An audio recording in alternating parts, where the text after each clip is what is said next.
के सामने से 5,000 चाइनीज सैनिक आ रहे हैं। मैदान में डटे रहे। आप अगर मोर्चा से जाना चाहते हो तो हट जाओ। उन्होंने कहा कि हमने दादा किशन की कसम खा रखी है, हम इस मोर्चे को नहीं छोड़ेंगे।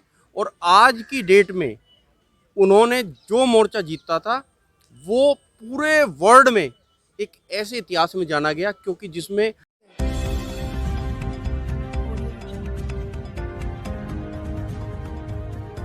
नमस्कार साथियों, मैं मनोज सुराजी स्वागत करता हूं आपका मिनी संसद के मंच पे। 18 नवंबर 1962 रेजांग ला की लड़ाई याद तो होगी, जिनको नहीं याद होती है। मैं 1962 के अंदर जो लड़ाई हुई थी चाइना के साथ, उसकी बहुत सारी दुखद यादें हैं, लेकिन एक सुखद याद, एक शौर्य, एक पराक्रम हमें अभी भी याद है। वो है रेजांग ला का पराक्रम, जहां कुछ हिंदुस्तानी सिपाहियों ने पूरी की पूरी बटालियन की चाइनीज बटालियन को तबाह कर दिया था, नेस्ता नाबूद कर दिया था, और चौकी पर अपनी पोस्ट पर कब्जा नहीं होने दिया था। वो कुमाऊं रेजिमेंट थी, और उस रेजिमेंट में जो मुख्यतः जो सिपाही थे वो अहीर थे, यादव थे, और उन्हीं की याद में आज जंतर मंतर पर श्रद्धांजलि सभा का आयोजन किया गया है, जहां समाज के बहुत सारे गणमान्य लोग उपस्थित हैं। अहीर रेजिमेंट की बात भी हो रही है, बहुत सारी बातें हो रही हैं। कैसे सम्मान मिलेगा, क्योंकि 100 से ज़्यादा लोग अपने जो उन्होंने शौर्य और पराक्रम दिखाया चाइना के खिलाफ, ऐसा इतिहास में मिलता नहीं है। एक लड़ाई और थी जिस पे बॉर्डर फिल्म बनी, जो राजस्थान की पोस्ट वाली लड़ाई थी, उस पर फिल्म भी बनी है, लेकिन 1900 रेजांग ला के ऊपर इतना अच्छी तरीके से कोई अभी भी बात नहीं करता है। चाइना को हम ये देखते हैं कि जैसे हम हारे हैं चाइना से, लेकिन जो रेजांग ला का शौर्य है उसकी बात नहीं होती है। ऐसा क्यों है? आज भी हम जो है अपने शहीदों को नमन करने के लिए आए हुए हैं, और उनकी याद में जब भी इस तरह की कोई आयोजन होता है तो लोगों की आंखें भर जाती हैं। पूरे कौम की शहीद होने की बात थी, और हमारे कुछ ही सिपाहियों ने मतलब उनकी चौकी को तहस नहस नहीं करा, उनको इस तरीके से खदेड़ दिया, उनकी दोबारा हिम्मत तक नहीं हुई। और आज उन्हीं के पराक्रम को, हम उनकी शहादत को नमन करने के लिए यहाँ पर इकट्ठे हुए। और ये दिन कभी भी इस कौम जो है कभी कोई भूल नहीं सकती, ये हमेशा हमेशा के लिए बात अमर रहेगी। उसी के तहत हम इस अहीर रेजिमेंट की बात करते हैं। अगर हमें अहीर रेजिमेंट मिलेगा तो हमारे लिए बहुत खुशी की बात होगी, और हम पीछे भी करते रहें, इस मूवमेंट को चलाते रहें, और आगे भी इसके लिए हम संघर्ष करते रहेंगे। 18 नवंबर का दिन था, जो शौर्य था, वो पराक्रम था, उसको पूरी तरीके से मान और सम्मान या देश ने क्या दिया है? मुझे लगता है कि जो सम्मान उन 114 शहीदों को मिलना चाहिए था वो आज तक नहीं मिल पाया है। और हमें बड़ा दुख होता है कि जब अपनी कम्युनिटी के लोगों को हम याद करते हैं, क्योंकि हमारी कम्युनिटी के लिए नहीं शहीद हुए, वो देश के लिए शहीद हुए हैं। और विश्व में जो 10 युद्ध, महान युद्ध थे, उनमें उनका पराक्रम माना गया है। और एक ऐसा देश जिसने हमारे देश को इतनी बुरी तरह से उस समय कोशिश की हराने की, पर एक मोर्चे पे उन्होंने उन वीरों की तारीफ की कि वो 124 लोग, उन्होंने 5,124 लोग थे और 114 शहीद हुए थे। 114 शहीद। 124 लोग, जिनको कहा गया था कि सामने से 5,000 चाइनीज सैनिक आ रहे हैं, मैदान में डटे रहे। आप अगर मोर्चा से जाना चाहते हो तो हट जाओ। उन्होंने कहा कि हमने दादा किशन की कसम खा रखी है, हम इस मोर्चे को नहीं छोड़ेंगे। और आज की डेट में उन्होंने जो मोर्चा जीता था वो पूरे वर्ल्ड में एक ऐसे इतिहास में जाना गया, क्योंकि जिसमें आखिरी सैनिक और आखिरी गोली तक युद्ध किया। और जब गोलियां ख़त्म होगी तो उन्होंने पत्थरों से बिट मार के, और एक भी जो शहीद हुआ है उसने कम से कम 10 लोगों को मारा है। जो हमारे काफ़ी लोग हैं वो ये कहते हैं कम से कम 1300 सैनिकों को 114 लोगों ने मारा। एक को 10 ने मार, एक ने 10 को मारा। एक बहुत देशभक्ति का गाना भी है, वो पूरा रेजांग ला के ही ऊपर है, पूरी फिल्म बनी है।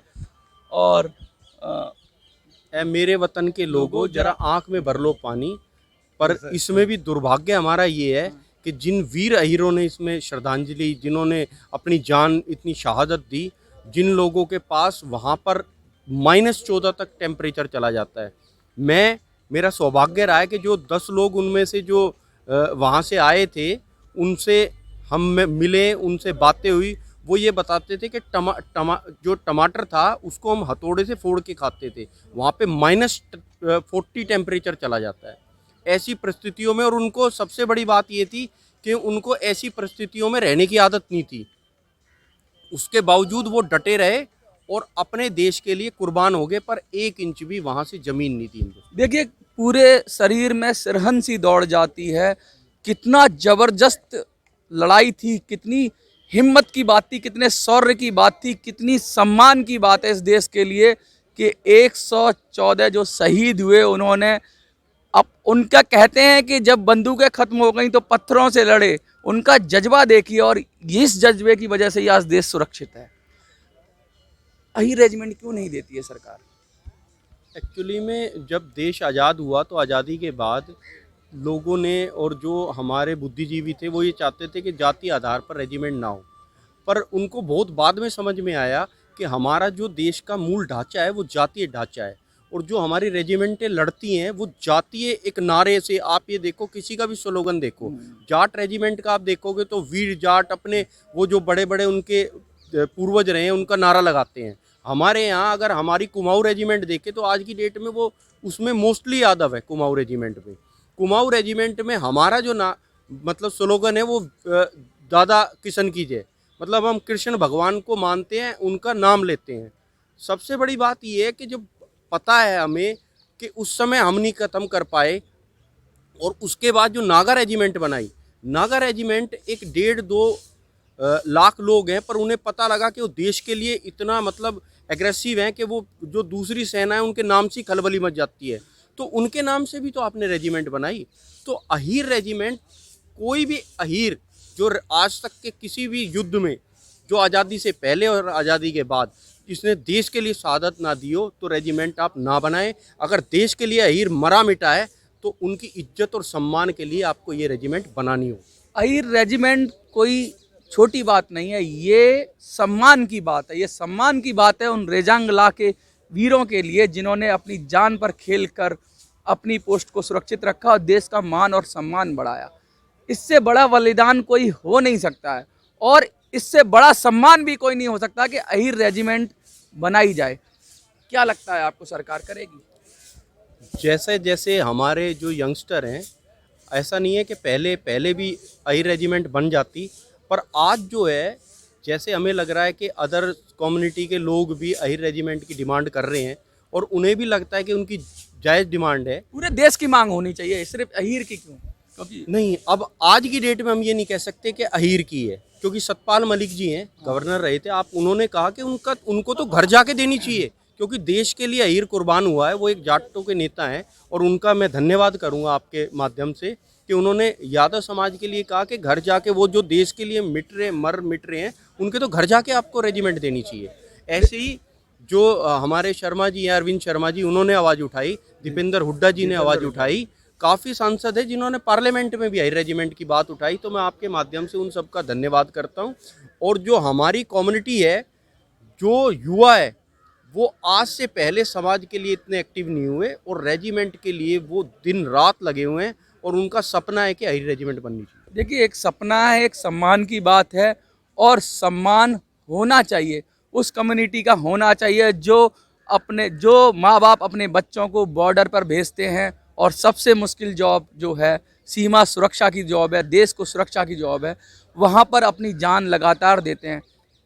एक कम्युनिटी है जिसके अंदर से बहुत सारे लोग, नौजवान बच्चे सेना में जाते हैं और अपनी वीरता से देश की रक्षा करते हैं, और इतिहास भी साक्षी है कि उन्होंने जब जब मौका पड़ा है तब तब अपनी जान को दांव पे लगा के देश की रक्षा की है। तो एक जायज़ मांग को देखते हैं सरकार कब पूरा करती है, और जितनी जल्दी पूरा करेगी उतना ही बेहतर होगा। जंतर मंतर से मिनी संसद के लिए मैं मनोज सुराजी, जय हिंद, जय भारत।